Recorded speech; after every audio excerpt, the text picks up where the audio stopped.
the chance for Baldico. Baldico has scored the equaliser for Manchester City after 4 minutes of stoppage time.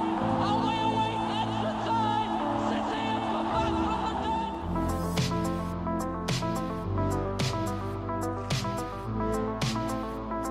Warlock has made a quick run here down the channel. It's one stick on the counter. And from despair to delight, the City fans celebrate. Would you believe it?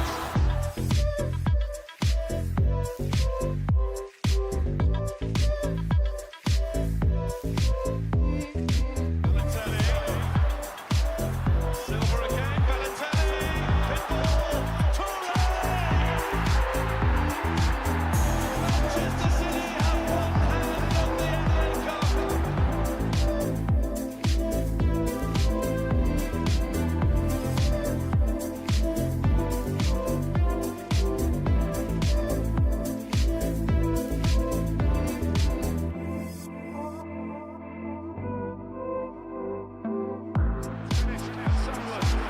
Manchester United have done all they can. That Rooney goal was enough for the 3 points. Manchester City are still alive here. Balotelli, Aguero!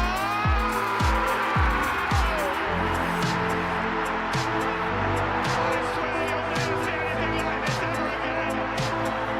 So watch it, drink it in.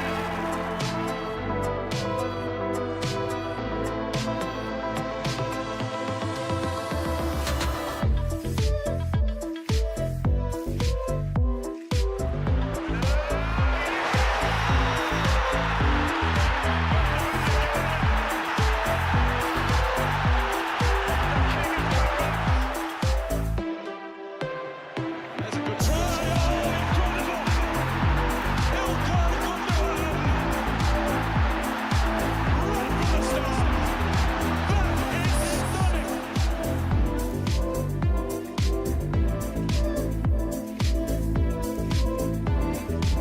Manchester City have done it. Once, twice, 3 times the champions. Champions of Europe finally. History made in Istanbul. The treble complete. History makers. For the first time ever, an English club have won 4 titles in a row.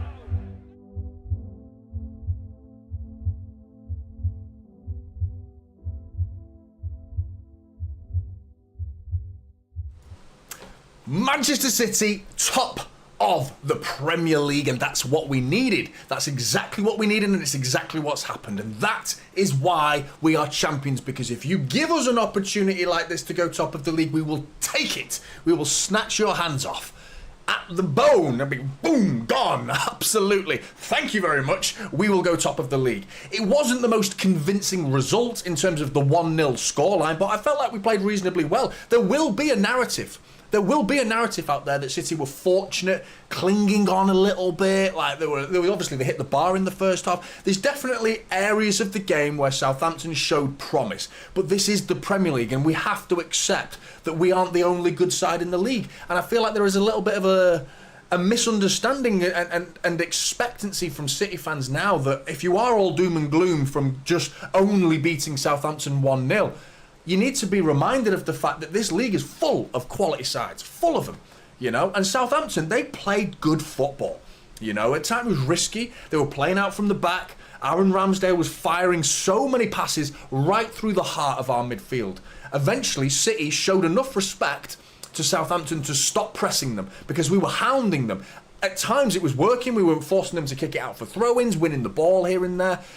But they were dangerous, you know. Eventually they stuck to their guns. Russell Martin has obviously got them well drilled, got them to play out from the back consistently to the point where City went, they can actually do it. Fair play. They can actually do it. So let's back off a little bit, retreat 10, 15 yards, and then see what they can do then. And then that's where they struggled for ideas after that. They weren't really creating chance after chance, were they? Other than that one big one, which seems to be a guarantee for every Manchester City game nowadays. The opposition get a one-on-one. It's a guarantee. You have to give it. Like we might as well walk on the pitch and just like, right, you guys go and have your one-on-one, and then we'll start the game properly. Do you know what I mean? See if you score or not. See if Ederson saves it, or if you hit the bar. You know, very risky, but this is the football we play now, which is so expansive, and we have to do it to break down the horrible low blocks that every side is going to do against us. This is it. 5 at the back, wing backs that are going to tuck inside. When we send it wide, they will double up players over there. It's what we've gotten used to, and I think City fans need to accept that we aren't going to batter every team. A 1-0 result is still 3 points, just the same as a 6-0 result is equally 3 points. And those 3 points have sent us to the top of the league. And that is why we're champions, because we had the opportunity and we took the opportunity. Yeah, 1-0, bit closer to comfort than we'd have probably liked as City fans, but I still feel like we got the job done pretty well, in all honesty, because I felt like there were so many chances at the other end of the pitch. I'm talking all about the threat that Southampton posed City. Yeah, there was something there. I think Southampton can be reasonably proud of their performance. Enough of that. City, we had chances, mate. We should have won that game 4 or 5-0, pretty comfortable. Erling Haaland actually had a bad game, but he's the reason we won the game. So that doesn't make sense, does it? That's very much Haaland's like life as a forward seems to be that. Like he misses these chances that we all like can't believe he's missed, and then he'll score the most important goal that wins us the game. He'll do that from game to game. He did that within 90 minutes today, where he was just had 4 up. The ones with the head I can forgive him for, because I think it's an area of his game that he struggles with, which is frustrating because as someone as so big as Erling Haaland, he doesn't connect with it. The one where he cleared almost, it was go at the back post and he headed it in the second half, and he cleared it more than anything. 50p head, mate. Whoa, bit of a pentagon. But yeah, the chance at the floor, the Savinho cross that went right across the 6-yard box on the floor, that's the one. That's the big one. That's like, mate, that's got to be found in the back of the net. The next one was probably in the final moments of the game where Foden's sending him through on goal. Finally, because Southampton have recognised that they're still 1-0 down, there's only minutes remaining, 4 or 5, we're in stoppage time, they've got to come out, and come out they did. And therefore, Haaland and Foden finding pockets of space, linking up together, Haaland through on goal. You're thinking 2-0. That little dink from Haaland is normally, he connects with that better than that, but he just didn't get underneath it well enough and just doesn't get enough air on it. Aaron Ramsdale makes another really important save. And I mean, that could have been a horrible narrative today. That could have been Aaron Ramsdale takes 2 points off Manchester City for Arsenal to laugh to the bank with. And that didn't happen, did it? Nearly didn't happen though. City got the 3 points. And Arsenal and Liverpool now have to go and sweat about it tomorrow. But the whole team, I thought, was reasonably good. I thought there was a few areas that were, I don't know, Rico was quite anonymous. I thought he was reasonably good. There was a couple of good defensive contributions from Rico Lewis, in truth. Down in the right-back position, defending reasonably well. One against Cameron Archer that I remember really well. But in terms of going the other way, he didn't really get involved. He made lots of runs, but was never found. And I mean, this is the problem when you're finding gaps that are this big, like a Rico Lewis-sized hole to fit in. It's going to be really difficult to find him, you know, with the pass needing to be absolutely perfect. And more often than not, it just wasn't even on, because the Southampton team is just so compact and it's so difficult to break them down. I thought Kovacic was really good. I thought he had one of his typical games that he just quietly goes about his business. I loved the yellow card. I know it sounds stupid, but I loved what he did in that situation. Kyle Walker-Peters was bombing forward at that moment. He'd been winning most of his tackles in that game, Kovacic. Some really big ones as well. Really important counter-attack preventing tackles. This one was a counter-attack preventing foul. Got him in the book. Good, mate. That could have won us the game. You know, who knows what would have gone on had you let that Kyle Walker-Peters go past you. Because we're in trouble if he does. They were hounding us at that moment. So I thought Kovacic was good. I thought Nunes getting a Premier League start, which I feel like injuries has kind of forced Pep to do that. But I mean, like sometimes the stars just align. And this feels like one of those moments where the stars have aligned for Matheus Nunes. Injuries have cropped up. Grealish and Doku. Doku was fucking chilling on his phone, mate. Watch the game, mate. Even if you're not playing, watch the game. That annoyed me. Little old man syndrome kicking in there. Just like, get off your fucking phone, mate, and watch the game. Play the game. You know what I mean? Watch the game at least. Anyway, Nunes gets an opportunity. he took it with both hands. There was two moments in the second half that stood out to me as a negative to talk about for Matheus Nunes. A pass to Bernardo Silva where he'd beaten the first player, got to the byline and tried to beat another player right on the byline when there was just a nice little pass to Bernardo Silva. If he gave it to him, he could have made it 2-0. That was a mistake from Nunes. And then the one way, just let it roll underneath his feet, went out for a throw-in. Other than that, Nunes was a thorn in the side for Southampton constantly, and he got himself an assist, of course, for the Erling Haaland goal, which Haaland did well to get a goal in that situation because he was being, I don't know, suplexed. I don't know what other wrestling moves are there. There was some sort of illegal football move. It certainly wasn't a tackle, trying to just like manhandle Erling Haaland in the 6-yard box, but it still wasn't enough. And he puts it in the back of the net thanks to a delicious Matheus Nunes cross. So it's absolutely amazing to see that him, getting opportunities now. And I thought it when he scored against Watford, he scored against Sparta Prague with that penalty. The players love him. You can see there is a real camaraderie there with the players and the connection. When Nunes scores, you remember Rico Lewis or whoever, was it Rico, I think, trying to grab his cheeks and make him smile. They love him, and they obviously feel like there's a player there that's working his socks off in training, not getting the opportunities. No one's going to resent Pep. I'm sure Matheus Nunes resents him a little bit. Understandable. It'd be weird if you didn't, because you're a footballer. You want to play football. You're going to disagree with the manager who doesn't want to play you, of course. But you're coming on the pitch with respect, you're coming on the pitch with a top-notch attitude, and you're coming on the pitch with quality, assists and goals, ultimately. He's got himself 2 goals this season. Watford and Sparta Prague. One was a penalty as well. Still, the assists are brilliant. The contribution to the games last week as well. Wolves, that tackle that prevents, I don't know who it was going through on goal, but it was a serious problem where Wolves were going through at 1-1. They could have won the game, let alone thinking about John Stones getting a winner. Up the other end we go, thanks to Nunes' tackle. So it's absolutely brilliant to see Matheus Nunes stepping up and really elevating City as a team. We look better than we have for a little while down that left-hand side, to be honest, because he was carving him open in the first half. That turn of speed that he's got surprised me when we first saw it last season.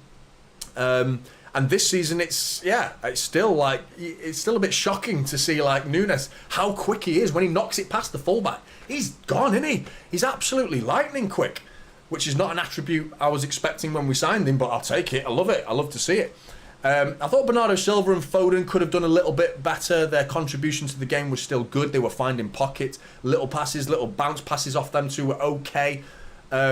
Foden was taking a lot of the corners today. I do think he's our corner taker right now. They were better corners, but very well defended. I mean, you're going against a big side as well with Jack Stevens, Bednarek, Harwood Bellis. I mean, they're all very competent players in the air, so it was difficult for us to actually win a ball. But yeah, Foden, Bernardo Silva, they were reasonable. And the defence, Ruben Diaz, Gvardiol was absolutely class in a couple of moments defensively. Really, really good bits of contribution from Josko Gvardiol, who was, going forward. We've all gotten used to this guy who can score goals from left back, and I don't care about that much. I love it, especially when it's a winner. Well, he got his equaliser against Wolves at least. It's so important, the goals that he has been scoring. The one against Newcastle as well got us a point, ultimately. But this defensive side of his game is equally just as competent, and he's not going to get much love for that because it's kind of like, well, that's what you're meant to do, mate. The goals are just a cherry on the cake. The defensive contribution, though, are still so important, and he is delivering. Absolutely delivering. There was an interception that I loved. It was a lofted through ball in between Diaz and Gvardiol that you're thinking, Gvardiol looked like, oh shit, I'm not going to get this. This looks difficult. Not only does he get it, mate, it's coming over his head, so he's got to watch a ball, worried about I think it was Armstrong going around the outside of him, and he just brings it down with his left foot, controls it, with the pressure at that moment was so high, controls it, turns around and just sends Phil Foden away. I love it, mate. It's so good. So good. Ruben Diaz was very good, competent defending from him as well. Reading the game, really good from Ruben Diaz. Nice bits of contribution. Had his usual one shot as well in the first half. He seems to have a shot every game now, Ruben Diaz. It's going in for him one day. One of these is going in. He nearly scored against Wolves. Produced a good save from Jose Sarr in that game. This time went straight down the throat of Aaron Ramsdale in the first half. But yeah, I mean, the guy's hitting the target at least. You know, normally centre-backs, whoa, see you later. You know, he's hitting the target, and that's the main thing. Defensively, solid, sound as a pound. Yeah, Rico was the only one. I thought there was a little bit like, yeah, he dipped a little bit, just drifts in the game a little bit. Could get involved a bit more, you know. And I think he was trying to. I just felt like he was a bit unfortunate that he wasn't eventually found. But big up to everyone in the chat. And Ryan for dropping a super chat in there.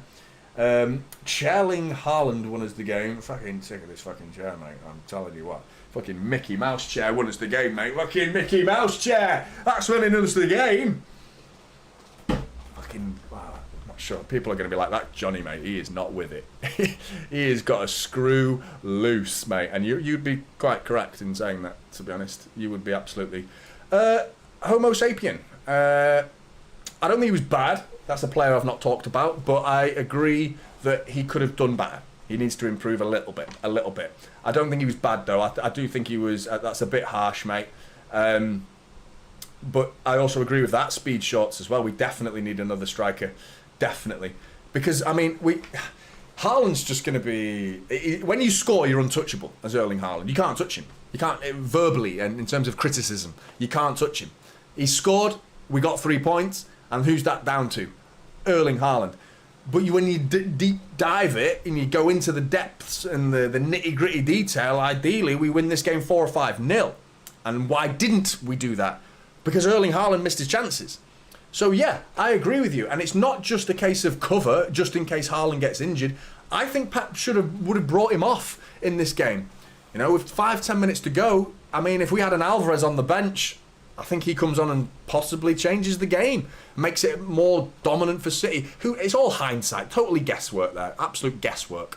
But your point is valid, and I agree. In many ways, it's not just the cover, just in case Haaland gets injured. I feel like bringing another player on to play alongside him potentially.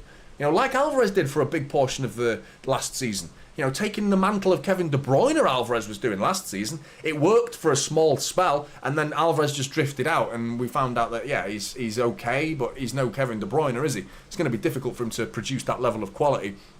And I still am drawn to Kyogo, you know, and I know we were linked with him, so it's an easy connection for me to make, but it makes sense. The guy's finding the back of the net. I know it's Celtic, I know it's the Scottish League, yeah, crap. But he's like 2 seasons ago was scoring 35 goals, you know. So he's not just like scoring the odd goal in the Scottish League. He was battering them, you know. And he scored against us in a friendly at the start of the season. Don't forget that. So the guy knows how to find the back of the net. He's a very different style of player than Erling Haaland as well. Similar to Alvarez in that regard, a little bit smaller, agile, you know, a bit more of a, you know, tenacity type player, tenacious rather. But yeah, I want to actually credit Southampton because I still feel like they played well, you know. Delap buyback clause. I wouldn't go for Delap. I can't see it happening, mate. I think we... Answer me this. Chris Wood. Would you have him? Second top goal scorer in the Premier League? We'd have to pay a reasonable amount of money to get him, but I tell you what, the player would love it. He would snap your arm off to come and be the understudy for Erling Haaland, because you're getting trophies, mate. You're not going to get at your end of your career, Chris Wood. Now, you wouldn't get. You're not going to get trophies at Forest. You know, you're not going to get trophies anywhere else you go. If you, yeah, Chris Wood is he the same level? But he knows where the back of the net is. He's a big physical number 9. I don't think he's the answer, to be honest. But the guy's the second top goal scorer. I just want different options. But if you want a like for like, someone who would probably be okay sitting on the bench for the majority of the time, but coming on here and there and starting the odd game here and there, I think Chris Wood. I mean, the guy's... is he? Is he a City fan as well? Well, fucking sign him up then, mate. He'll be working his bollocks off for us. Absolutely. Yeah, and he's the sort of guy that would be like, we could get him in the coaching staff as well. But, yeah, and Homo wants a bit more. That's the thing, that's going to be different. So if you want a good touch, you want dribbling ability, then you are looking at a Kyogo type player. But I do think City need to go in the market. Could we talk about Echeverri as a potential cover for Haaland, as that type of player you've just described? Homo sapien, I feel weird calling you Homo sapien, but that's your name. It's your name. But yeah, Echeverri, could he do it? You know? But yeah, I think there is other options out there that I think we should be looking at. I do think we need to prioritise. If you had to pick which area of the pitch would you most want cover, if you could only have one player signed in January, forget which player, just which type of player, what position I'm talking about. Would you want cover for Haaland, or it's now cover for Kovacic, or a player to play ahead of Kovacic and those two rotate a little bit? I still think the middle of our pitch, the nucleus of Manchester City, that central midfield role, it needs addressing. And I think we can get away with no cover for Haaland because I think Foden would step up. It's not ideal. It would be rubbish to get an injury to Erling Haaland for the rest of the season. I mean, God, touch wood, that never happens. Touch Chris Wood, that never happens. But yeah, I think we've got options there. Oscar Bob can play there when he comes back, which is supposed to be in January. But Foden there. Savinho, could he be a false nine? The way his finishing's been this season, no. To be honest, he can hold the ball up probably okay. He's tenacious. His press would be good, but his finishing ability is atrocious, mate. He just can't hit a barn door. You know, he needs to just calm down a little bit. But Zubimendi, yeah, I know Milos, mate. Yeah, that's the obvious one, isn't it? That's the obvious one. I mean, everyone would love Zubimendi. But it's going to be difficult. It's going to be difficult to... He's already made it clear, Zubimendi, that he doesn't want to leave Real Sociedad. Not that he doesn't want to join City, he just doesn't want to leave Real Sociedad. So, yeah, fair enough. If you don't want to do that, we need to shift our focus elsewhere. But yeah, no, it's frustrating to consider going through the January transfer market without a player that we should be definitely targeting. Obviously, there's Samuele Ricci from Torino as well. He's the other name that sounds a bit more likely in truth. He's obviously been asked about the possibility of joining Manchester City. He certainly hasn't turned it down, not to the extent of Zubimendi, who said he plans on staying at Real Sociedad for the whole season. So, yeah, this Ricci lad that we're going to be looking at from Torino, he's been asked that same question, what do you think? And he said, I'm flattered. You know, and football can do anything. Anything can happen in football. So that, to me, is like opening the door to a Manchester City offer. And Torino, and I mean the Serie A on the whole, is a little bit short of cash. I think the whole league is financially behind the likes of the Premier League. So I think we could tempt them with a reasonable offer, you know, and have a player that's starting Italian games now, he's worked his way into the Italian national squad, starting games for them now as well. So the guy's like on the up and up, young, you know, very much of the mould of Rodri as well. You know, he's a big physical guy and technically able. Yeah, I feel like we definitely need to go in for someone, defensive midfield. Even though Gundogan was supposed to be at Gundogan's, I'm glad to see him not start today as well, actually. I as much as I love him, I feel like his performances lately, he's deserved to be benched. And I mean, Pep's done it, you know, and I feel like he will have understood that. I don't think that would have been a shock to Gundogan. I think Gundogan will have been the first one to admit, yeah, mate, I've been poo. I've been pretty poo lately. I'm sure he would say that. I guarantee you he'd say that. He's been below his usual... Probably not poo. It's a bit of a false promise there. I don't think he would have said poo. Not very like Gundogan, that, is it? I would have said probably, I've not been playing at my best ability. I think that's probably a little bit more sensible. But Bruno Guimaraes, enthusiastic man. Not a chance, mate. I would love it. I would absolutely Kevin Keegan it. But no chance. Are we getting him? No chance. I mean, maybe ever. I don't think we're ever going to get him now. And that's because of the APT case that we won. Not drew or got 1 point but lost all the rest. The APT case that we won, that's why we're not getting him. And the logic of my thinking is because now Newcastle have the power to spend. And that is a conversation that Bruno Guimaraes will have had in his contract negotiations.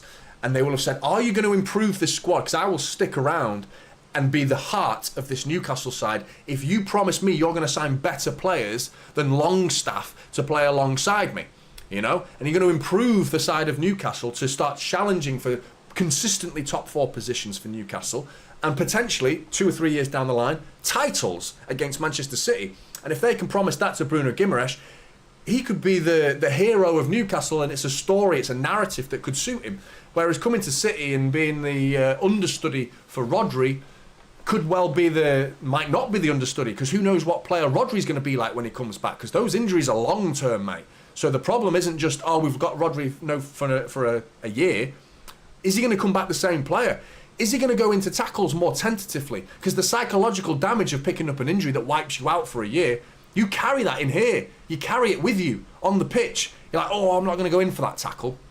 I don't fancy that because I don't want to do it again.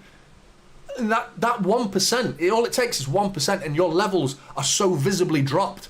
You know, I'm praying Rodri comes back the same player, but an injury like that is concerning, mate. It really is, and he's what, 28 now, 27, I think, about to hit 28. So you're thinking there's still, because he's this side of 30, the right side of 30, then you're thinking he could come back same player, hopefully, as long as the rehabilitation's upheld to a decent standard. Obviously, he's going to get the best treatment you can possibly imagine. It's just up here, you know. You don't want to come back a bit nervous, like, I don't want to get hurt again. And we've seen it before. I mean, I swear, Kevin De Bruyne, every time he comes back, it's just a little bit less than the previous version of Kevin De Bruyne. Every time, it's like a little bit. He's not quite the same. That yard of pace has gone, you know. And where the hell's he? I swear, it was supposed to be a little injury. It was like 2 months ago or a month ago. Pep said, yeah, he's got a little injury. Like, we'll see him after the international break. Remember that? The international break, he'll be back for then. He's sat in the fucking stands with his coat on, chilling. Watching the game at least, Jeremy. You know, at least he watched the game. Didn't catch him on his phone. Jeremy Doku there fucking showing his missus a dick pic. Like, hey, look at that. City are winning. Cool. Anyway, I'd like to see Jeremy Doku back, to be honest, because I think he is a thorn in the side for most sides. Grealish as well. Oscar Bob. But you don't hear this from City, do you? You don't hear it. These excuses. City fans, you in the chat, I don't hear it. I don't hear it, you know? But you go and watch any other Arsenal content out there, all you will hear is, it's life without Odegaard. Suspension to Declan Rice. Or Calafiore's picked up an injury. Or Trossard's missing. Like, mate, yeah. Maybe you shouldn't cheat. Maybe you shouldn't get 3 players sent off in the first 8 games of the season. That would probably be a bit of advice you should take on board, to be honest. Because since 2019, Arsenal have accumulated 18 red cards, with the second worst offenders being Everton with 13. You know, you got 5 more red cards. And that is Mikel Arteta's reign. That is the umbrella that he holds above Arsenal Football Club. We're here to cheat. That's the umbrella he has. The culture that he has set in stone at Arsenal. Cheating. Time wasting, shitbags who bitch and moan about players being injured. But we've got Oscar Bob, Jack Grealish, Jeremy Doku, Kevin De Bruyne, Rodri. We've had Haaland out for a spell. We've had Foden out for a spell. Do you see us whinging? No. What you see is Manchester City going top of the league. That's what you see as we stand right now. No bitching and moaning about it. And that's probably why you don't hear Pep talking about Kevin De Bruyne's injury, because he doesn't give the players that excuse. That's the mentality, that's the culture he set, while Mikel Arteta's complaining about what he learned from Pep, trying to insinuate that any negative attributes to his managerial style he learned from Pep. No, mate, all the positives you got from Pep, on board, fine, take that, you can have them. But this time-wasting shit and red cards for kicking the ball out of play and all this bollocks, mate, you did not learn that from Pep. Because Pep, also the injuries, Mikel Arteta continuously talks about them as well. They're constantly being spoken about. No, none of that with Pep. He doesn't even give the players the chance to think, we've not got Rodri. Woe is me. We've not got De Bruyne. Like, nah, mate, just crack on. Get on with it. We're going to win the game. That's what happens. We win the game. And that's why we're champions.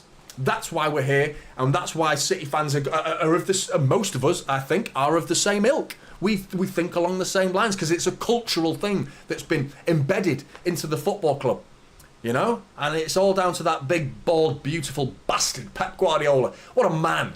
What a human being he is. I love him. Absolutely love him. And I mean, 1-0, yeah, nothing glamorous about today's scoreline at least. I still really think we need to respect Southampton. Because I felt like they made the game like difficult for us, and they actually offered a little bit of midfield control, played out from the back, created enough chances to get a goal, I would say. And thanks to Lallana, his head went, mate. His head was gone, mate. He came onto that pitch looking for a fight before a ball had even been kicked. He looked like he was up for a fight. You know, he was kicking the ball against Phil Foden, you shithouse, as well, getting himself booked, trying to get Foden booked, got himself booked in the process. That is Mikel Arteta style. That reminds me of that, you know. And I'm just so proud of this side for not whinging about the injuries. And the fans, we as a collective are, we're commendable. You know, I feel like, I know rival fans will disagree. Who gives a shit what they think? Do you know what I mean? I don't give a shit. We know what we know. They don't know shit. And it's as simple as that. We are culturally a set of fans that are working with the club, the team, not always the club. The club are making decisions off the field at the minute that are a little bit weird. Season ticket prices, things like that. I feel it's not my place to say, as someone who now does watch-alongs, who's given up his season ticket. I don't feel like it's my place to say. I feel like I'm treading on toes that's a bit, I don't know, it's not really my place to say. I don't agree with it. That's my only opinion on it, with some of the pricing of season tickets and the treatment of disabled thing. That's beside the point. The team and the fans, they are working together, and the aura around both groups, team and fans, it's cohesive and it's good. And this is why Pep's got to extend, because it's going to be one of the most emotional, heart, gut-wrenching days when that interview takes place, where he talks about all of the fantastic things and announces his departure, or the timing of his departure. And he tells us all like how much he loves us and that, and we all have to listen to it, and we all shed a tear. And the longer that doesn't happen, the more we win silverware, because that means he's still at the club, and we continue doing things like this, winning 1-0 and taking top spot off Liverpool, albeit probably just for 24 hours. But I mean, get in the comments or in the chat now. I've been asking it all day. I asked it in the preview as well. I'm so curious as to know, who do you see as the main title challengers now? Because Arsenal have had a real dip lately. Arguably, a fortune hasn't fell in their favour in terms of some injuries, but I have no sympathy with the red cards. No sympathy. But yeah, injuries are injuries. Yeah. You only need to look at us for injuries as well, you know. So, with regards to Arsenal, I still see them. They are very soon to be, they are a few points away, a few dropped points away from being out of this title race. You know, 6 points behind City, yeah? We go and win our next game, and they drop points in that game. You start talking about 8 points. Even this early, it's like, whoa, mate, hang on. You could be out of the title race before bloody Christmas, which is, wow, you know? And then the whole Mikel Arteta, because like I said, the trajectory of 2 years ago, yeah, it took us 6 games till the end of the season, then they disappeared. Last season to the wire. This season, it's meant to be, the law of averages, according to the general public, is Arsenal should win it this year. And therefore, if they don't, failure of the highest calibre from Mikel Arteta. That is nothing short of a failure that will be a big, huge poo stain on his CV. A horrible poo stain on his CV. You know, really, really ugly. That third season, mate, what happened? You know? I mean, long way to go. Lots can change. But right now, they are in trouble. You know, I feel like a draw would be a fantastic result for Arsenal. Fantastic. And I think it would be more of a bad result for Liverpool. But if Liverpool win, the fact that we have to face them twice still, and I think we can beat them. I feel like there's frailties in that Liverpool side. I feel just Mo Salah, mate. I feel like he's just so lethal. You know, such a horrible player. But I mean, what a battle that's going to be, by the way. Josko Gvardiol versus Mo Salah. You know, the problem is, I'm going into a preview for a Liverpool game here that's not even there, but I've already got my tactics like board in my head going here. Like, what do we do? Do we send Gvardiol forward in that game? Really? I'm not sure we do. I feel like we need to respect Liverpool for what they are, a quality side, and not send Gvardiol forward and have a flat back three that with no one venturing forward out of that three. Against Southampton, yeah, mate, send him forward. Even against Newcastle away, sending Gvardiol forward was very beneficial. Scored a goal.